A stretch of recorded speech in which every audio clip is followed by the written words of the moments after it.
অন্নপূর্ণা যোজনা, অন্নপূর্ণা যোজনা, অন্নপূর্ণা যোজনা, অন্নপূর্ণা যোজনা নিয়ে এমন একটা ভিডিও আমি ছেড়ে এখন ভাবছি আমি কি ভুল নাই করে ফেলেছি।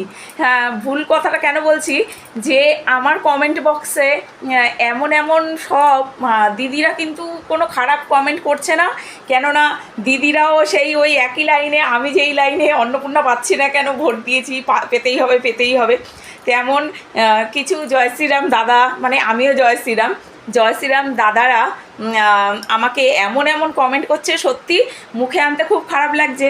কেননা আমি ভেবেছিলাম যে আমার ঘরে যেমন একটা ছোট্ট বাচ্চা আছে, আমার অ্যাবসেন্টে হোক আমার সামনে হোক আমার ফোনটা ধরে, আর এখন বাচ্চারা কোনো কার্টুনের থেকে রিলসটা দেখতেই বেশি ভালোবাসে। এর জন্য আমি চিন্তা করে নিয়েছিলাম যে আমার ভিডিওতে আমি কোনো দিনই কোনো খারাপ কথা আমি উল্লেখ করব না, কেননা খারাপ কথা অন্যের ভিডিও দেখতে শুনতে যেমন ভালো লাগে, নিন্দা করি, তেমনই আমার ভিডিও তো অন্য বাচ্চারাও ধরবে, কেননা এখন প্রত্যেক বাচ্চারা তার বাবা মার ফোন ধরে।